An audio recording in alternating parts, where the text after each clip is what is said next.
Everybody listen to We're Not Wizards. Because we are the best. And we're not wizards. No matter what anybody says. Goodbye.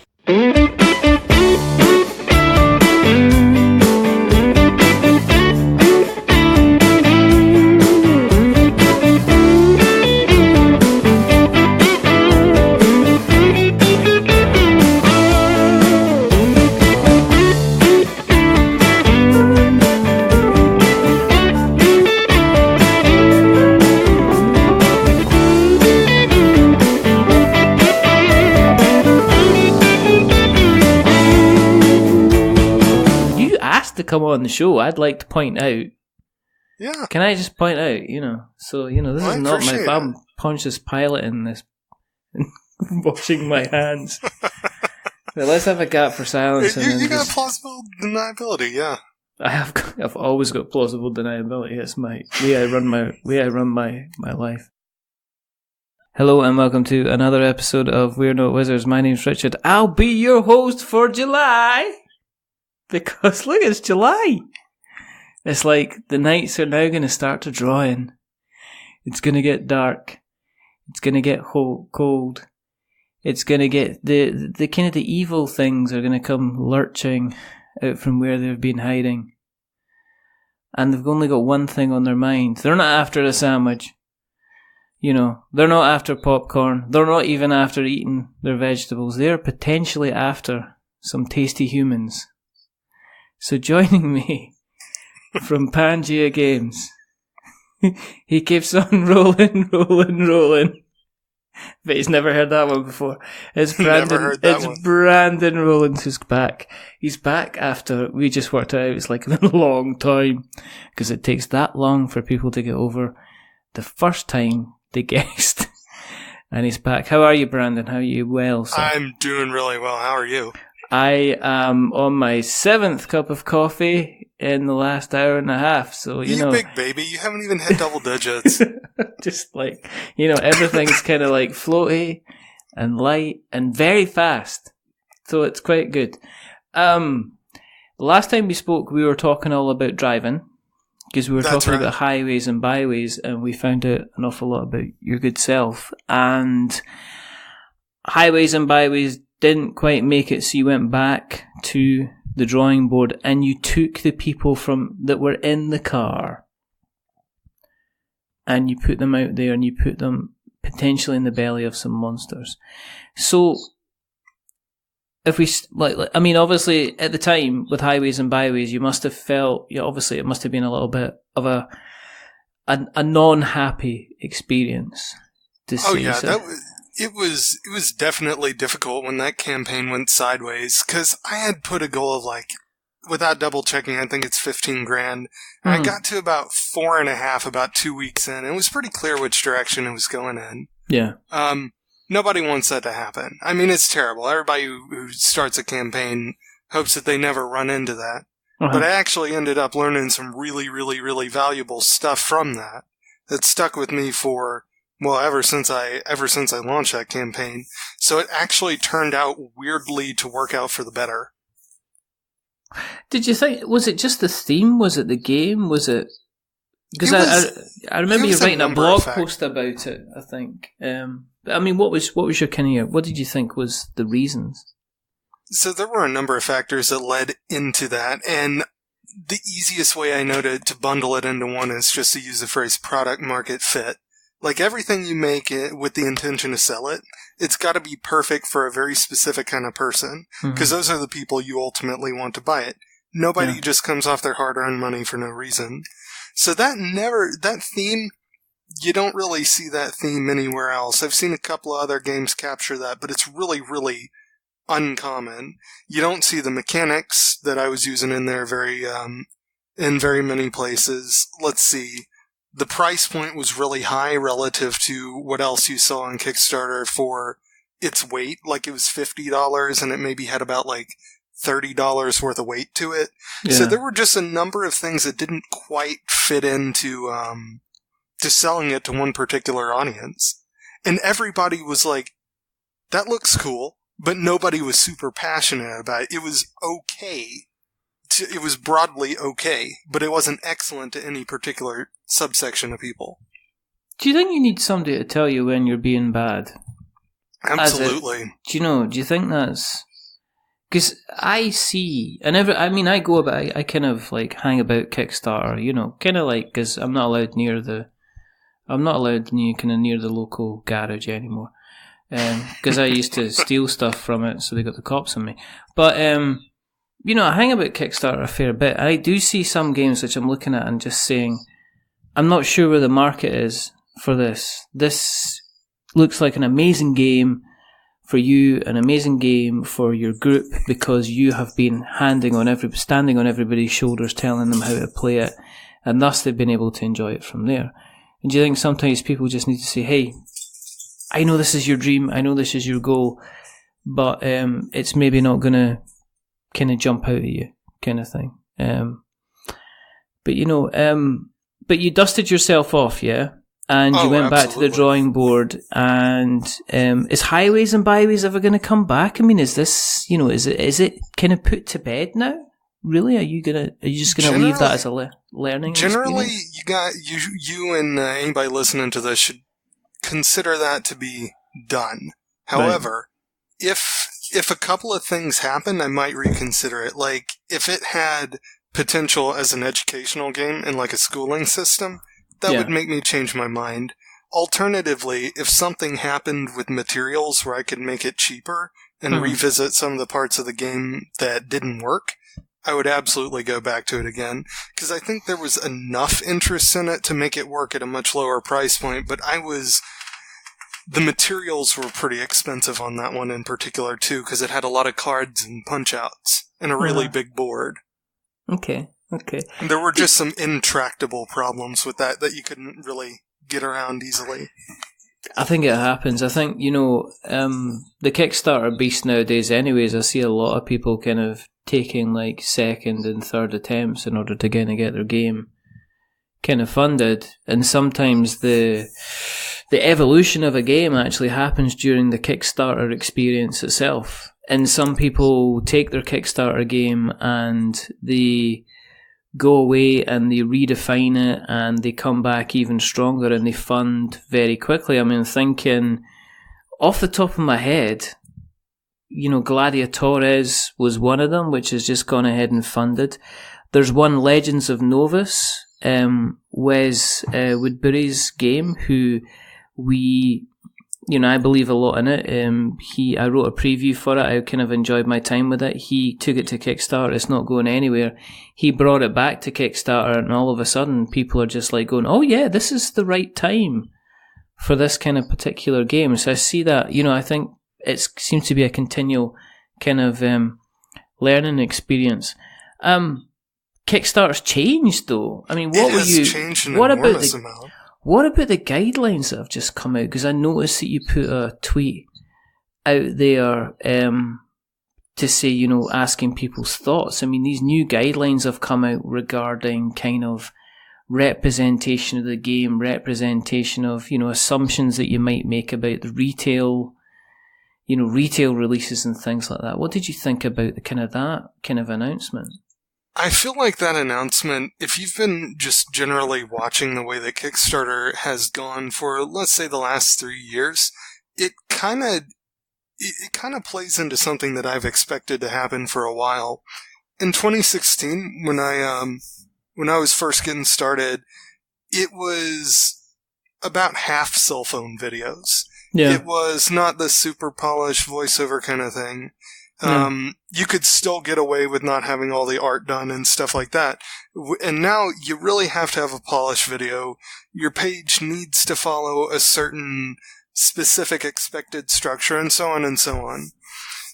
So a lot of that isn't really surprising. There are a couple of just odd rules in there, like no photorealistic, representations of your product.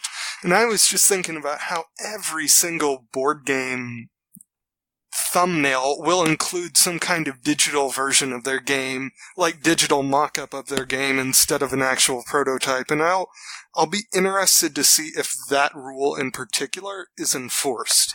Because that's the key here. Yeah, I don't know if this is I don't know if it's a miniatures thing or something like that, because I think that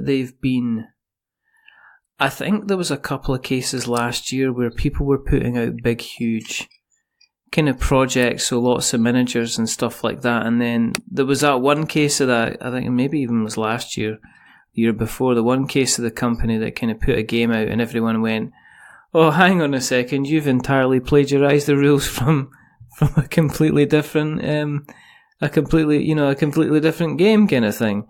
And I'm wondering if what they're trying to do is they're trying to just to get it back to the grassroots idea kind of thing. But I don't know, it's kind of strange. There's part of me that welcomes it. There's part of me that thinks, okay, well, we're kind of getting back from maybe bringing the bar back down, so people that do have ideas that maybe are filming on a mobile phone, people that maybe, they have got the guys that have got the prototypes that are going out there to the games groups, that are going out there to the cons every weekend, that they can stick their prototype that they've got on a table, on a white tablecloth, or in one of those white booths, take photographs and go, look, there it is, it's real, it's physical, it's tangible, you can actually touch it. As opposed to kind of like, I guess, the computer representations and GIFs. I mean, you've got, on your campaign itself, you've got kind of like a computer representation of how you actually play a card, and how that card turns into the shapes that you then play on the kind of the game. And I'm wondering, under new guidelines, is that, as you're saying, is that because that's because that's rendered, because it's not photorealistic, because you've not actually got your kind of hand coming in and moving about and stuff like that? I don't know. I think, as you've said and I've said, I think it's interesting to see how they enforce it, and when they bring out the clause and do enforce it, and what they give as an example, and if and who they're going to be going and who they're going to make kind of an example as well, because they recently made an example of Colossal Games, with the way that they were dealing with their Kickstarters, and they had a whole pile of Kickstarters kind of suspended and cancelled on them. And I don't know if that was a bigger kind of message to everybody to say, oh, okay, this is how we're playing it now. Yeah, I know there was at least one case where or probably multiple, where a company had a campaign they hadn't fulfilled yet, and they weren't allowed to launch a new one until the other one was completely fulfilled.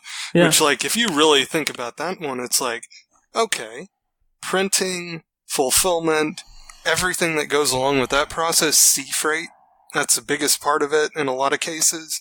That's 4 months minimum. That's minimum. That's really, really Pollyanna-ish optimistic. And like, that almost enforces a 4-month buffer period between game launches if they enforce that.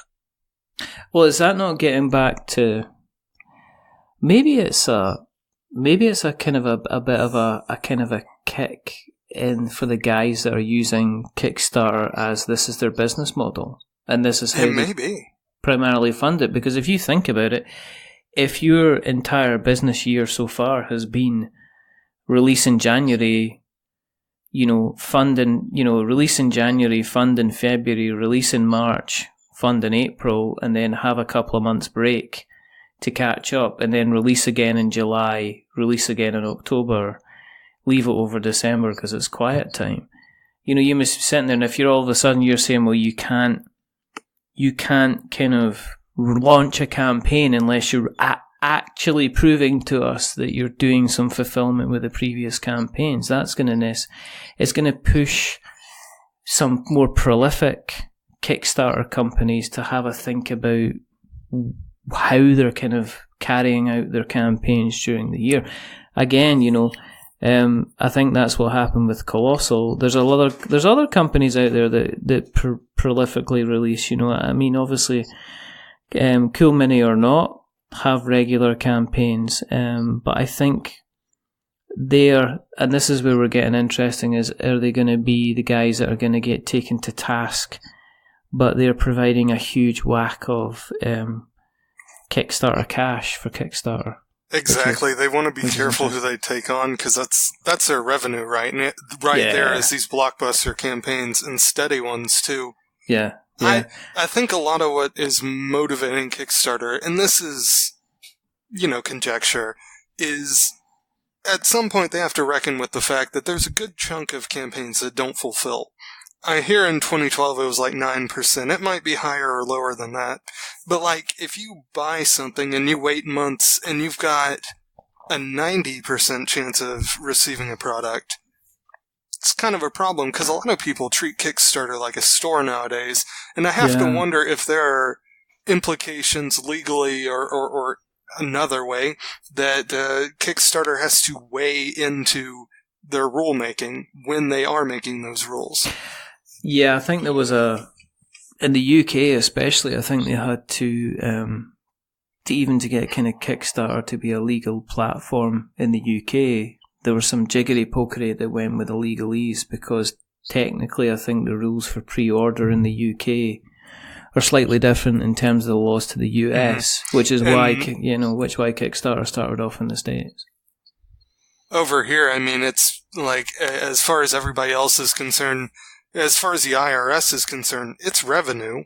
It's revenue the minute you earn it, and then you have you have that liability, you have to actually fulfill the campaign. I don't know if there are consumer protection laws. If there are, they probably get applied at a state level, knowing how things operate. Yeah, the federal government treats Kickstarter no different than any other fundraising model.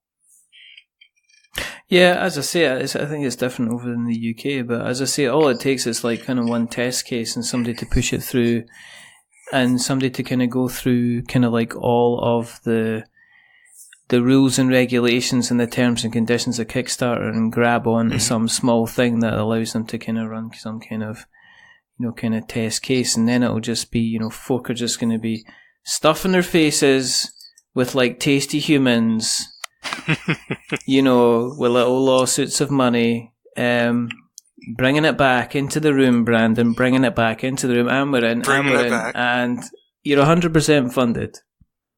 That's right. How did you feel when you were funded? After, obviously, what happened with Highways and Byways, did you feel a sense of kind of, this is how I wanted it to be, this is how I wanted to be set, I didn't want to be feeling kind of, damn.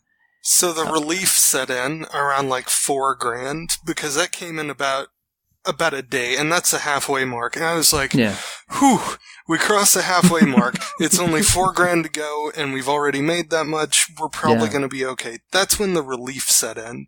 The actual moment of funding, which, not that I was watching closely enough to know it was 11:34 Eastern time in the evening. I was tired because I was refreshing and it was bedtime. But, did you go to bed with your laptop sitting? Was it sitting at the side of the bed? No, I had it pulled up on my phone. They don't have a very good mobile website, so I had it in landscape mode so I could read the funding level with the sidebar that's over it. Just imagine your little head kind of rocking forward. Big. Pretty much. It's just dark and it's just that phone. And it's okay, you can't stay at 79.90 forever, right? No. All we need is one more person. You get an email, though, in all fairness. You get an email to say that it's been funded. I know I'm taking away the drama. I also get probably hundreds of emails a day, so that would be a bad idea. I know, but you can put in, I'm pretty sure you can set up a notification for Kickstarter. I'm pretty sure. I'm not trying to take the wind away. I'm sure. But it's not as dramatic that way. You have to appreciate poetry. That's the thing. You have to appreciate the poetry. This is why I'll never be a good film director. This will be, and Ron Howard chips in and goes, Scorsese would be turning on push notifications? No, he would be waiting there. Scorsese would have you running about, and at the end of it, you'd be smashing your phone into somebody else's face, and you'd be going how'd you like that funding? Scorsese would have me slowly losing my mind, which is not totally far off for a Kickstarter, to be fair.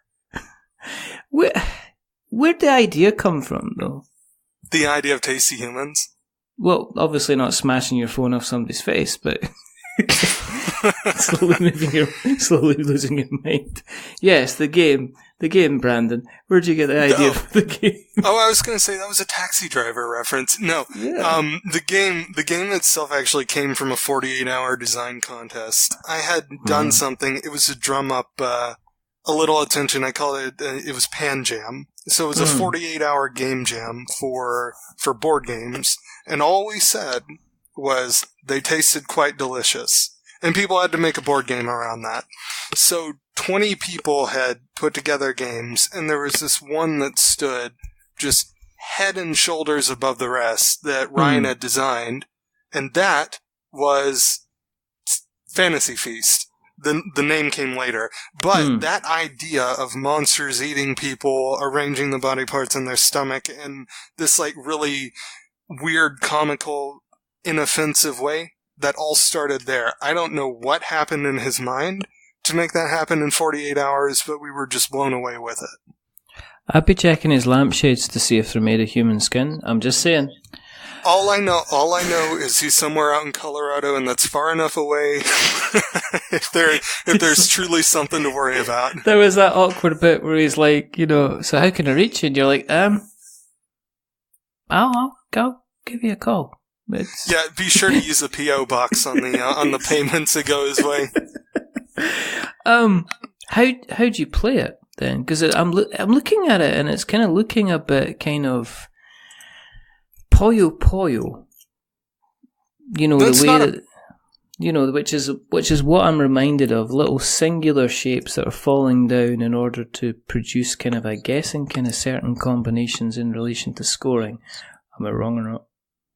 That's not a bad explanation, because a lot of people liken it to Tetris in the sense that you've got shapes that fall down and you get to control where they fall. Unlike Tetris, however, the shapes break apart into individual tiles, and they fall all the way to the bottom. The way the scoring works is how adventurer body parts are positioned relative to what's called leader tiles. Determines how many points you get. And different leader tiles basically change your strategy. At the beginning of each round, you eat an adventurer. Each adventurer has a certain collection of body parts which gets dropped into the monster's stomach, and that's where those tiles come from in the first place.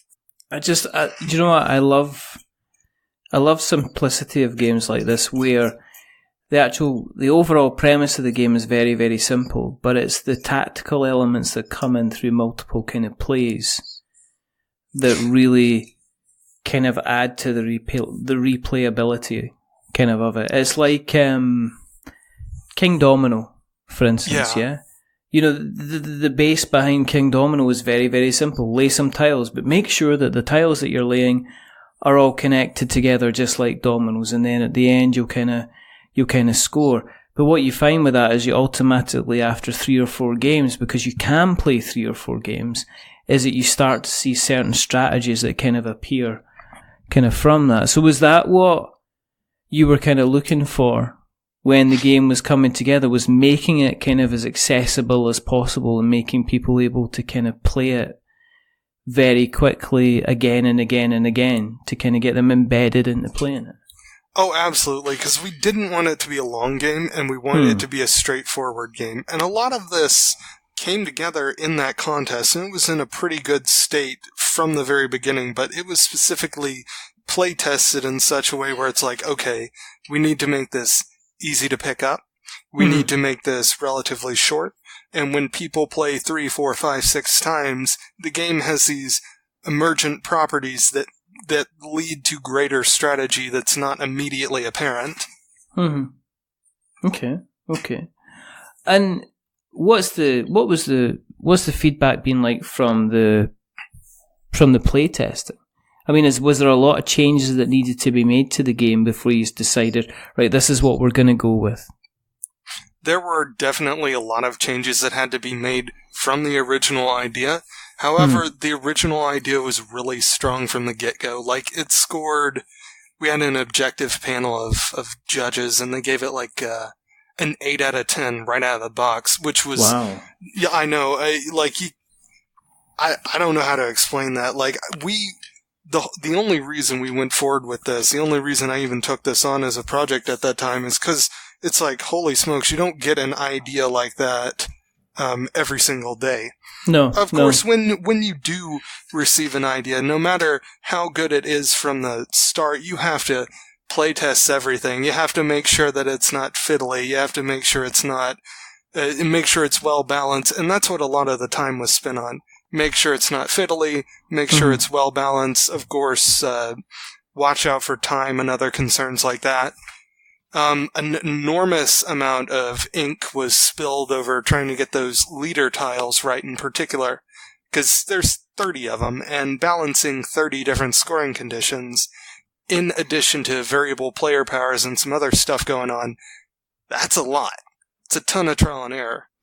When it came to kind of getting people playing the game, was it...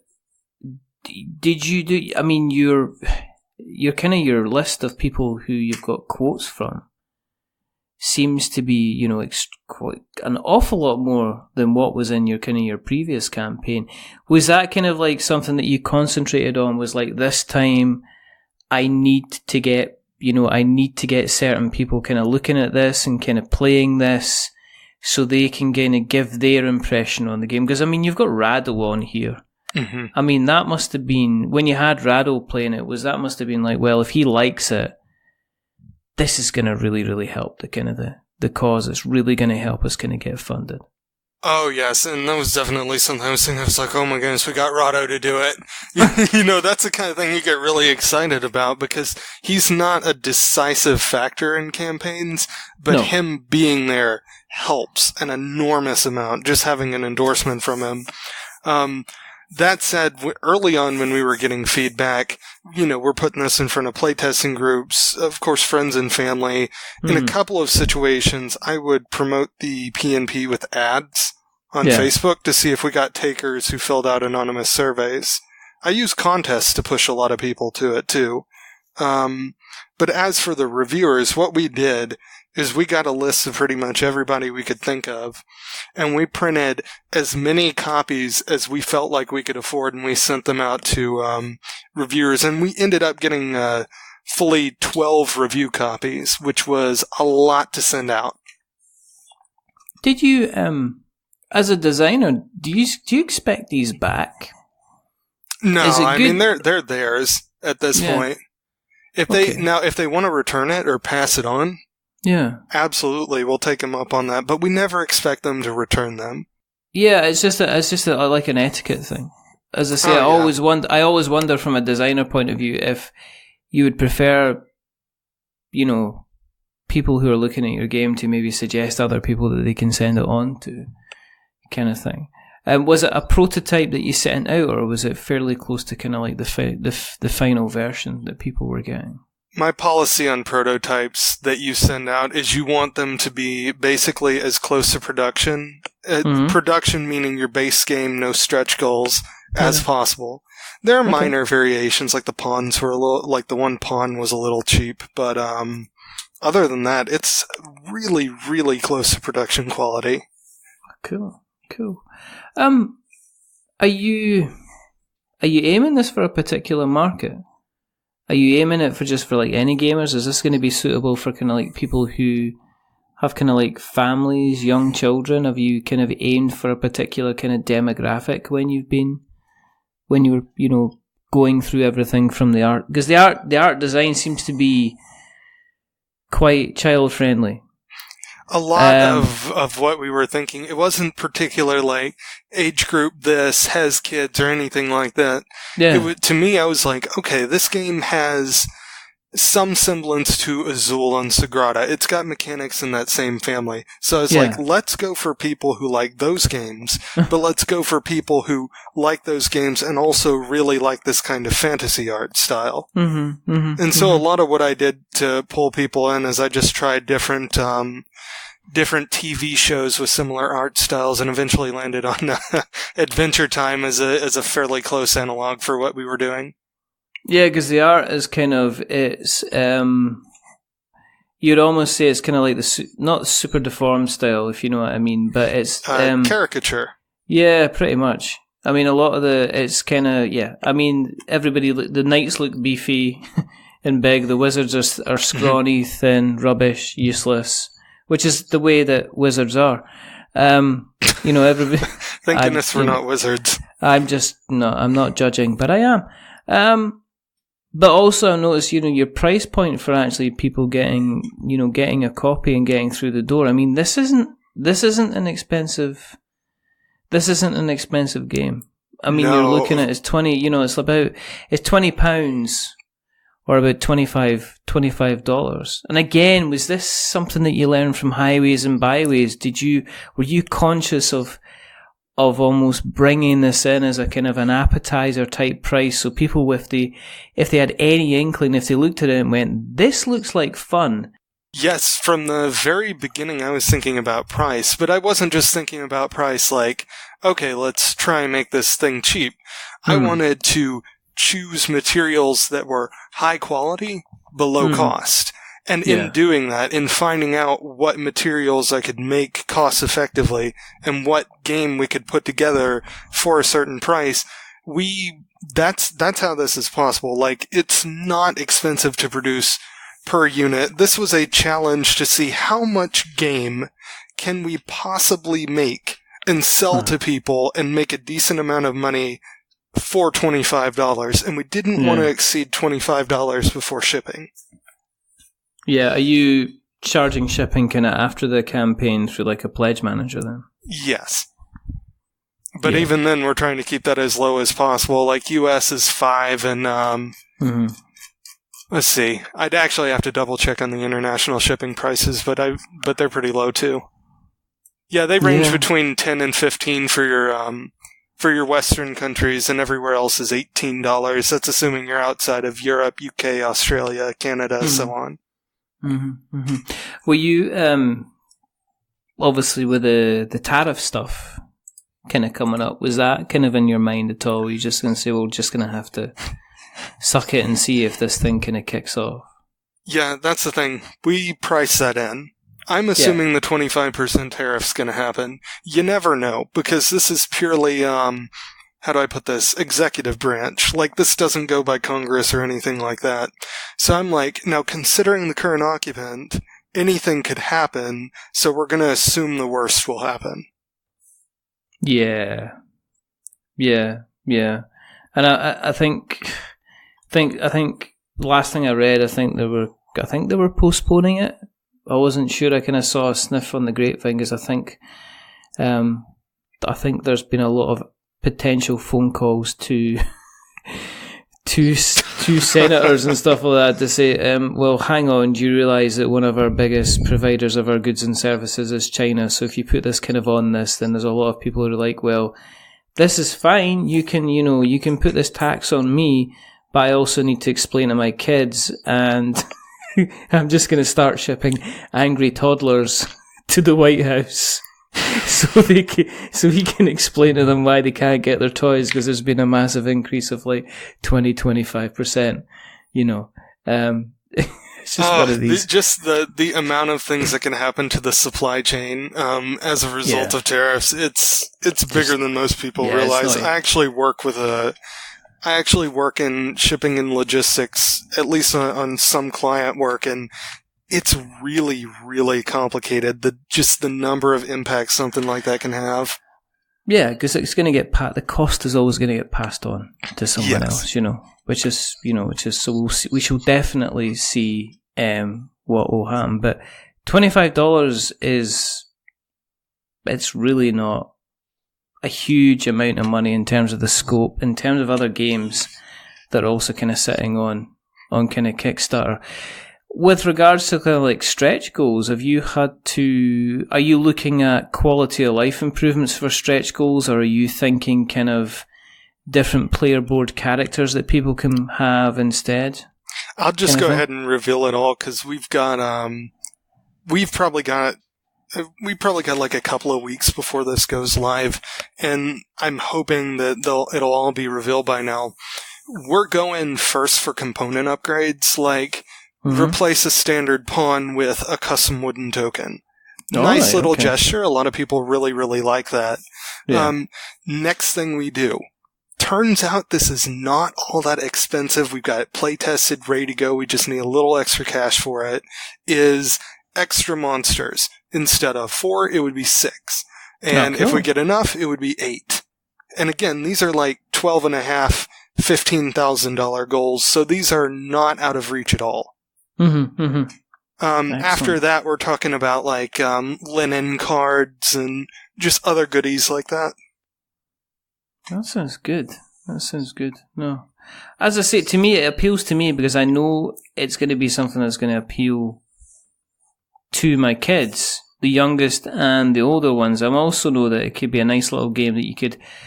It's kind of like you could either bring out at the beginning of the night or the end of the night because you know you could get like a quick game of it to, you know, kind of help everybody kind of get ready to go or kind of calm down after a game, an end of a game, kind of like gaming.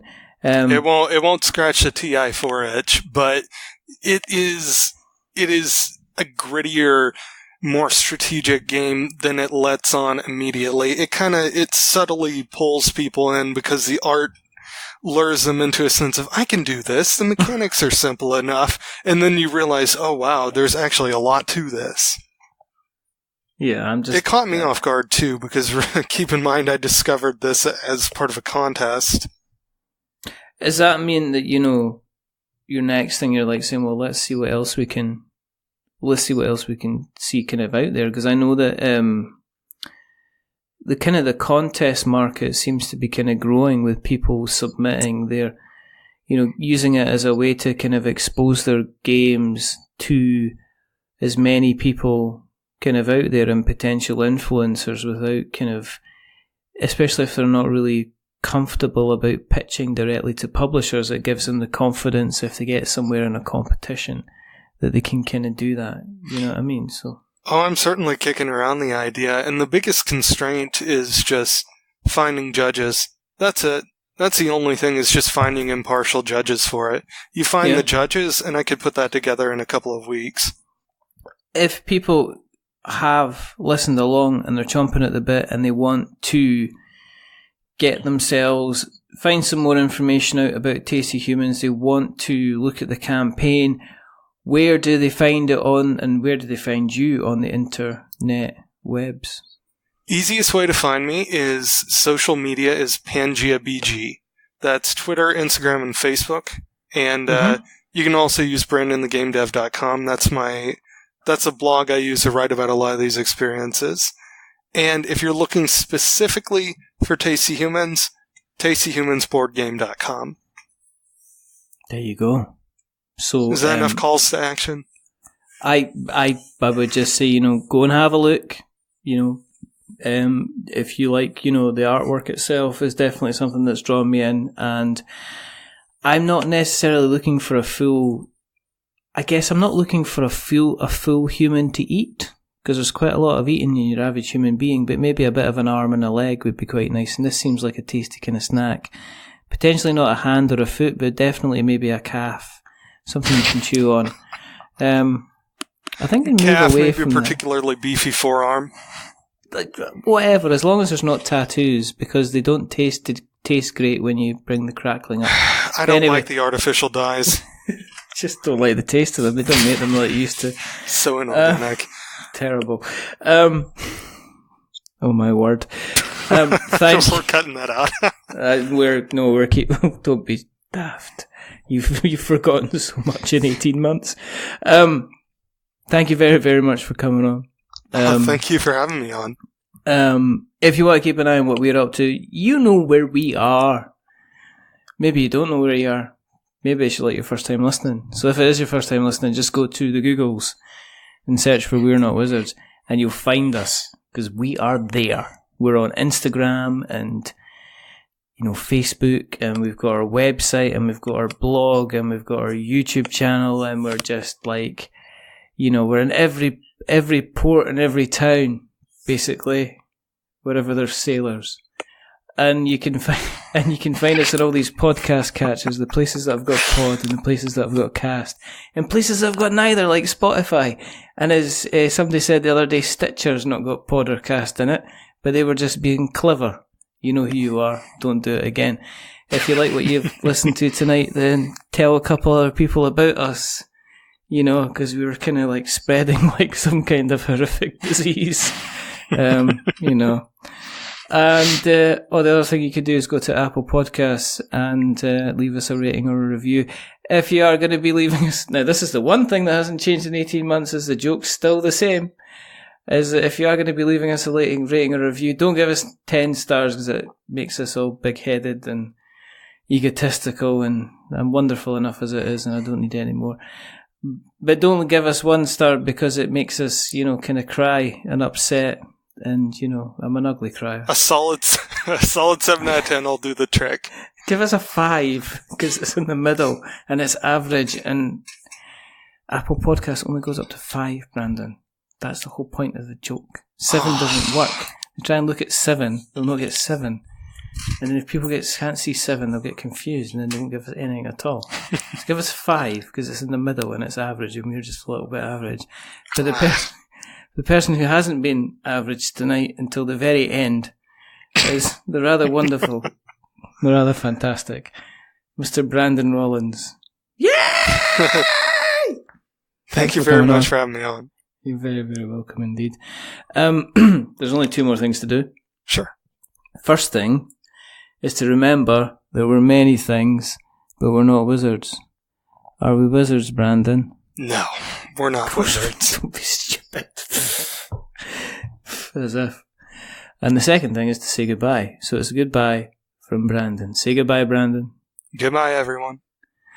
And it's a goodbye from me. Remember, stay safe, roll 6s, make something awful.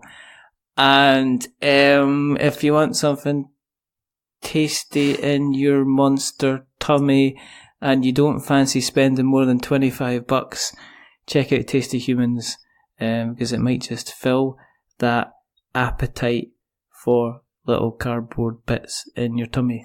But until the next time, that was rubbish. Goodbye.